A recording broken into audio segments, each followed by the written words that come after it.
From the outside, there was nothing unusual about their life. No chaos, no warning signs, no reason for concern. They lived in a quiet, well-kept neighborhood where nothing ever seemed out of place. Lawns were trimmed, windows were clean, and neighbors went about their routines believing that safety was something built into the environment itself. This was the kind of place people trusted. Elena Moore lived here with her husband, Daniel. Elena was known as dependable, organized, predictable in the best possible way. She planned her days carefully and rarely deviated from routine. She showed up when she said she would. She answered messages promptly. She didn't disappear without explanation. Her life followed a rhythm that people around her had come to rely on. Daniel was different. He was quieter, more reserved, observant. He listened more than he spoke, and when he did speak, his words were deliberate, calm, precise. He never raised his voice, never appeared rushed, never seemed flustered by pressure. People described him as intelligent. Some described him as supportive. Others said he was simply private. No one described him as threatening. Together they appeared stable, balanced, the kind of couple that didn't draw attention because there was nothing to draw attention to. And that illusion mattered, because crimes rarely announce themselves with violence first. They begin with comfort, with trust, with the assumption that nothing bad could possibly happen here. Inside their home, everything appeared orderly. Schedules were followed, responsibilities were divided, conversations stayed measured. Arguments, if they happened at all, never spilled beyond closed doors. To anyone looking in, it seemed like a partnership built on mutual respect. But control doesn't always look like domination. Sometimes it looks like familiarity. Daniel knew Elena's habits intimately. He knew her routines, her schedules, her expectations. He knew when she left the house, how often she checked her phone, how unlikely she was to change a plan once it had been set. And slowly, so slowly it didn't feel intentional, he placed himself at the center of those routines. He answered questions before she could, clarified details no one had questioned, spoke for her in ways that sounded helpful, even affectionate. To outsiders, it looked like closeness, like a couple that simply knew each other well. But control rarely feels like control to the people witnessing it. It feels like efficiency, like order. Like someone taking care of things, and order has a way of convincing people that everything is fine. The night that would later define everything did not feel important when it arrived. There was no argument that neighbors overheard. No disturbance that demanded attention. No moment that anyone would later point to and say, that was it. It was ordinary, a celebration, familiar faces, normal conversation, the kind of night people forget as soon as it ends. Elena went to sleep, believing the next day would unfold the way it always had. Another schedule, another obligation, another carefully planned morning. What she didn't know was that this sense of normalcy was already gone. Because while Elena believed she was living inside a shared life, Daniel believed something else entirely. He believed that planning could replace accountability, that intelligence could replace consequence, that silence could replace truth. And most dangerously of all, he believed that if a person vanished completely, if there was no body, no scene, no physical proof, then there would be no crime. This is the story of that belief, and why the most dangerous crimes are not the violent ones, but the ones that look perfect right up until they collapse. The last night Elena Moore was seen did not feel significant. There were no raised voices, no visible conflict, no dramatic turning point that anyone would later recognize as a warning. It was a night that blended seamlessly into the rhythm of their lives. There was a celebration, not a grand one, not extravagant, just the kind of gathering that comes and goes without leaving an impression. Familiar faces, Casual conversations, polite laughter that lingered just long enough to feel sincere. Elena moved through the evening the way she always did, present, composed, attentive. She spoke about work, about upcoming plans, about responsibilities that still needed to be handled. She did not speak like someone preparing to disappear. Daniel stayed close, but not obviously so. He watched more than he spoke, listened carefully, made mental notes. To anyone paying attention, he appeared calm, supportive, normal. No one noticed anything unusual because nothing appeared unusual. That is how moments like these pass unnoticed, not because they are hidden, but because they are ordinary. Later that night, the celebration ended the way celebrations usually do. People said their goodbyes, doors closed, cars disappeared down quiet streets. Elena and Daniel returned home. Inside the house, everything remained undisturbed. No signs of struggle, no overturned furniture, no raised voices breaking the stillness of the night. Nothing that would suggest this home was about to become the center of an investigation. Sometime after that, Elena was never seen again. The next morning arrived quietly.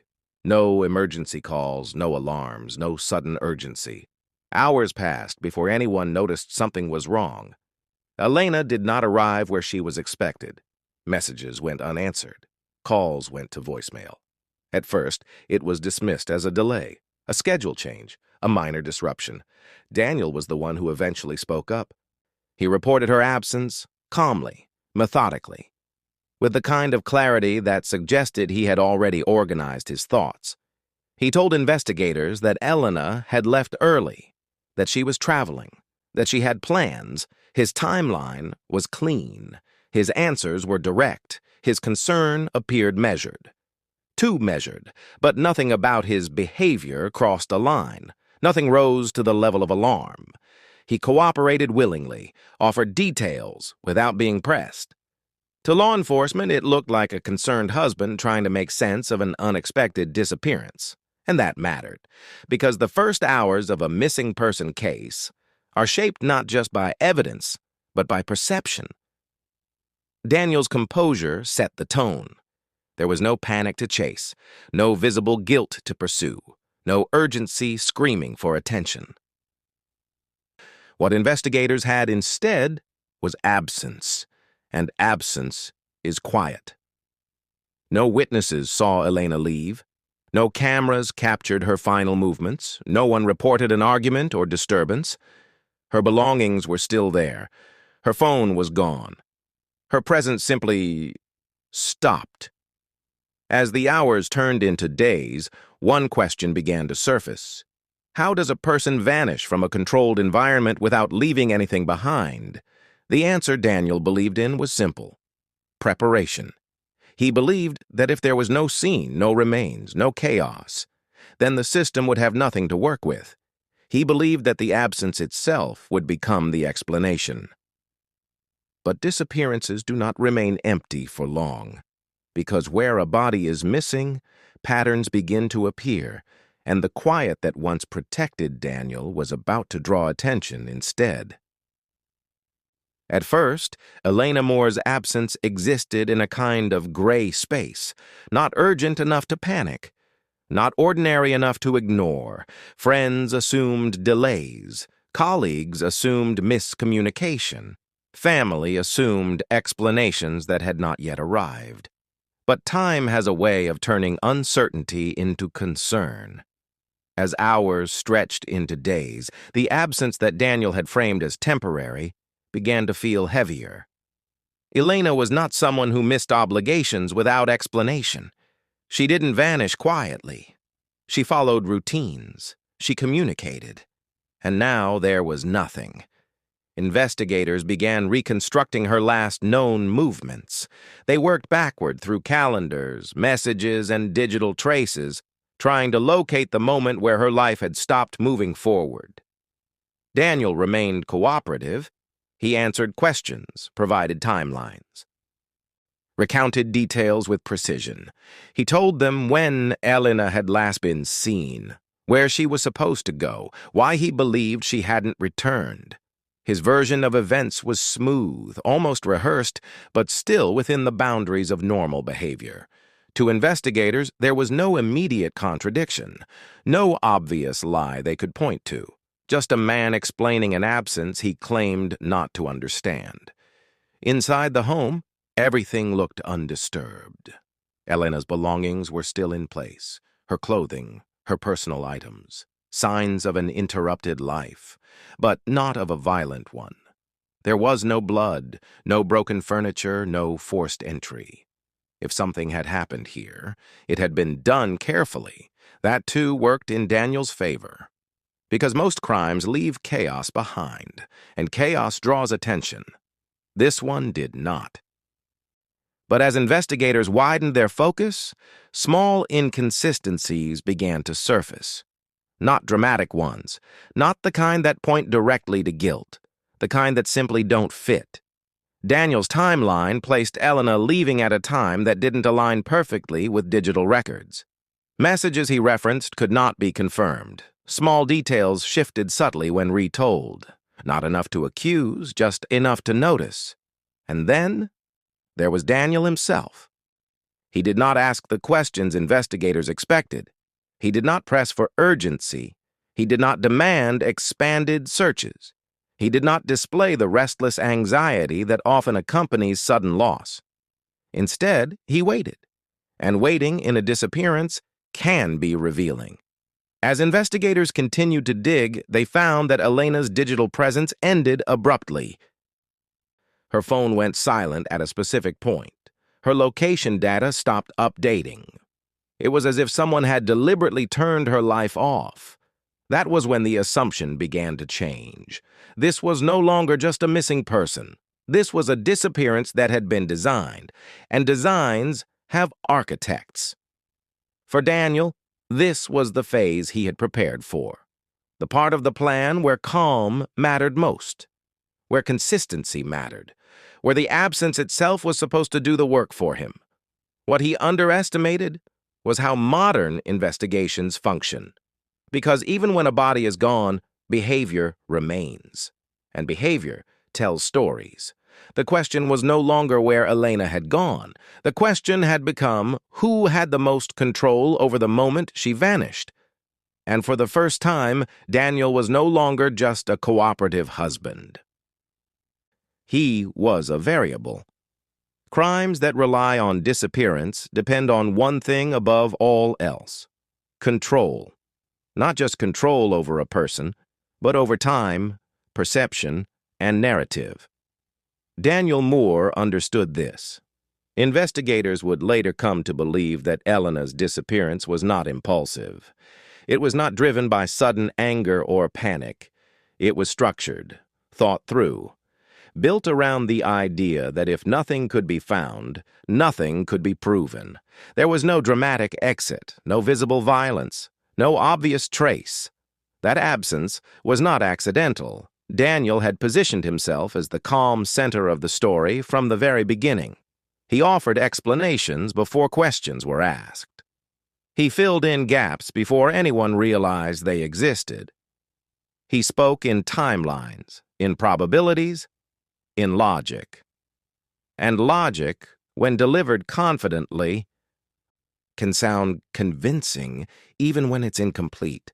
But perfect crimes do not exist in isolation. They exist inside systems, and systems leave footprints. As investigators continued reviewing the days leading up to Elena's disappearance, they noticed how much of her life intersected with Daniel's decisions: her travel plans, her schedules, her access to transportation.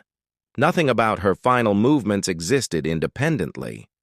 Daniel knew where she was supposed to be and when. He knew who would expect to hear from her. He knew how long it would take before concern turned into action. That knowledge was not circumstantial. It was strategic. What made the plan dangerous was not violence, it was patience. Daniel did not rush. He did not overreact. He did not create urgency that might draw scrutiny. He allowed the absence to settle slowly, trusting that time would dull suspicion rather than sharpen it. He believed that investigators would hesitate without a body, that doubt would protect him, that the lack of physical evidence would paralyze the process. And for a time, it worked. Searches were cautious. Questions remained exploratory. The case moved forward, but without force. Daniel remained free, present, cooperative, and that cooperation was part of the design, because perfect crimes do not rely on secrecy alone. They rely on credibility. But while Daniel focused on controlling the narrative, something else was happening beneath the surface. Data was accumulating. Search histories, location records, purchases, patterns that didn't exist in isolation, but formed meaning when placed together. The problem with perfect plans is that they depend on perfection from the person executing them, and people are not perfect. They forget, they assume, they underestimate systems designed to notice what humans overlook. Daniel believed that intelligence would protect him. What he failed to understand was that intelligence often leaves the clearest trail. And as investigators began assembling the digital fragments of Elena's last days, the absence he relied on began to speak. Quietly at first, then unmistakably. For weeks, Elena Moore's disappearance had been defined by what was missing. No body, no scene, no witnesses. But modern investigations are not built on absence alone. They are built on residue. Every life leaves a digital trail, not dramatic, not intentional, just fragments, small and forgettable actions that quietly record our presence in the world. Investigators began reconstructing Elena's final days through those fragments. Phone records, location data, online activity. What they found was not a single decisive moment, but a pattern. Elena's digital presence stopped abruptly. Too abruptly. Messages unanswered. Applications unused. Location tracking frozen at a point that did not align with Daniel's account of her movements. That gap mattered. Because people do not simply vanish from their own routines without disruption. Then there were the searches. Daniel's internet activity revealed questions that felt out of place, not frantic, not emotional, but clinical. How long it takes for remains to decompose. What happens when evidence is destroyed? Whether a body must be recovered for charges to be filed. The searches were spaced out, calculated. Not the behavior of someone panicking, but of someone verifying assumptions. Assumptions like no body means no crime, no proof means no consequence. Investigators also examined Daniel's purchases in the days following Elena's disappearance. Items that were ordinary on their own, but unsettling in sequence. Cleaning supplies, protective gear, objects that suggested preparation rather than reaction. Nothing overt enough to accuse, but enough to change the tone of the investigation. Because this was no longer about where Elena had gone, it was about what Daniel had done. Still, Daniel remained composed. When confronted with questions about his searches, he explained them away calmly. Curiosity, stress, wanting to understand the situation. When asked about inconsistencies in his timeline, he adjusted details without appearing defensive. But each adjustment created new contradictions, and contradictions accumulate. Investigators noticed something else as well. Daniel spoke about Elena in the past tense, not always, not consistently, but often enough to register. It was subtle, unconscious, and revealing, because people who still believe someone will return usually speak as if the future is still possible. Daniel spoke as if it was already closed. The digital ghosts of Elena's life continued to surface. Surveillance footage placed Daniel in locations he had not mentioned. Time stamps didn't align with his version of events. His movements filled gaps he claimed were empty. Slowly, the absence he depended on began to collapse inward. The plan had relied on one critical assumption, that silence would protect him. But silence, when examined closely, has a pattern, and patterns point somewhere.